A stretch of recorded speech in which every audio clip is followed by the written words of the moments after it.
Maharashtra diary में एक बार फिर से आप सभी का स्वागत है। मैं हूं आपके साथ रोहित पोखरियाल। फडणवीस सरकार राज्य को तकनीकी तौर पर अव्वल बनाने की दिशा में प्रयासरत है और इसी के तहत क्वांटम कंप्यूटिंग के क्षेत्र में एक बड़ा करार किया गया। तकनीकी विकास को नई दिशा देने में यह किस तरह से अहम साबित होगा, इसी पर देखिए हमारी ये खास रिपोर्ट। क्वांटम कंप्यूटिंग का नया युग। महाराष्ट्र के प्रौद्योगिक को बुलंदियों पर पहुंचाने और वैश्विक मानचित्र पर स्थापित करने के मकसद से देवेंद्र फडणवीस की सरकार ने क्वांटम कंप्यूटिंग के क्षेत्र में एक बड़ा करार किया। सीएम फडणवीस की मौजूदगी में अमेरिका के IOANQ और स्वीडन की स्कैंडियन AB के साथ त्रिपक्षीय समझौते पर हस्ताक्षर किए गए। क्वांटम कंप्यूटिंग एक ऐसी तकनीक है जो सुपर कंप्यूटरों के मुकाबले बहुत ज्यादा शक्तिशाली होती है। मुश्किल समस्याओं को हल करने में इसका कोई जवाब नहीं। राज्य में क्वांटम कॉरिडोर डिजिटल परिवर्तन, उच्च तकनीक रोजगार और औद्योगिक विकास के साथ ही वैश्विक सहभागिता को बढ़ावा देने और रोजगार सृजन को भी नई दिशा मिलेगी। मुंबई को आधुनिक बनाने और झोपड़पट्टियों में रहने वाले लोगों को सुविधा युक्त घर मुहैया कराने को लेकर फडणवीस सरकार ने ऐतिहासिक फैसला लिया। इसके तहत स्लम क्लस्टर रीडेवलपमेंट योजना को मंजूरी दी गई। देखिए हमारी ये खास पेशकश। झुग्गी झोपड़ियों का पुनर्वास।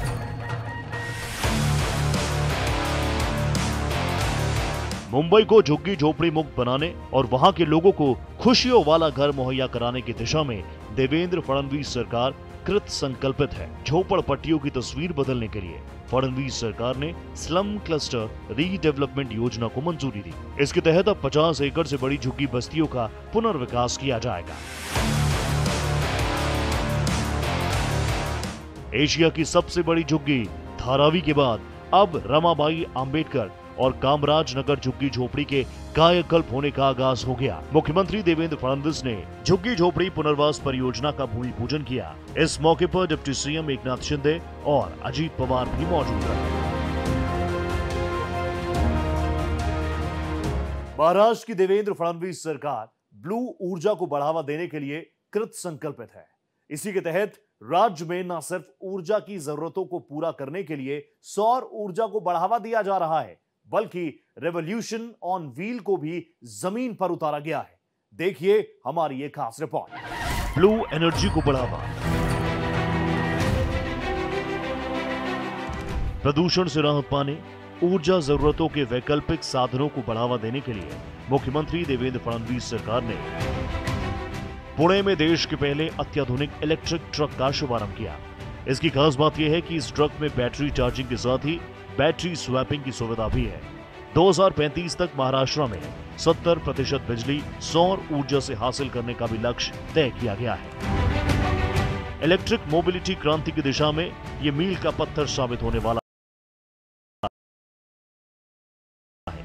यह परियोजना दावोस में हुए समझौते का हिस्सा है, जिसे तेजी से जमीन पर उतारा जा रहा है। उत्पादन क्षमता को 10,000 से 30,000 यूनिट्स तक बढ़ाने का लक्ष्य रखा गया है।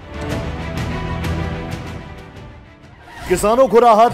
किसानों को प्राथमिकता के आधार पर पहुंचाई जा रही राहत। 23 जिलों में करीब 34 लाख किसानों को मिलेगा फायदा। किसानों को मिलेगा 31,628 करोड़ का राहत पैकेज। बांस उद्योग नीति को मंजूरी।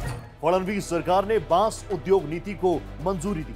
किसानों को पर्यावरण अनुकूल और सतत आय उपलब्ध कराना मकसद। अगले 5 सालों में इस नीति को किया जाएगा लागू। सांस्कृतिक विरासत को संरक्षण। 500 मंदिरों, 60 संरक्षित किलों, 1800 कुओं का किया जाएगा संरक्षित। पुणे, छत्रपति संभाजीनगर और नासिक में डेस्टिनेशन मैनेजमेंट ऑर्गेनाइजेशन बनाया जाएगा। संरक्षण, संवर्धन और पर्यटन को बढ़ावा देना मकसद। सोलापुर मुंबई फ्लाइट सर्विस शुरू। सोलापुर को हवाई सर्विस से जुड़ने का इंतजार हुआ खत्म। सीएम फडणवीस ने सोलापुर एयरपोर्ट का किया उद्घाटन। सिविल एविएशन राज्य मंत्री मुरलीधर मोहोल भी थे उपस्थित। नक्सलियों का आत्मसमर्पण। गढ़चिरौली से खत्म हो रहा नक्सलवाद। सीएम फडणवीस की मौजूदगी में दर्जनों नक्सलियों ने किया सरेंडर। महाराष्ट्र डायरी में इतना ही। भारत एक्सप्रेस पर खबरों का सिलसिला लगातार जारी है। नमस्ते।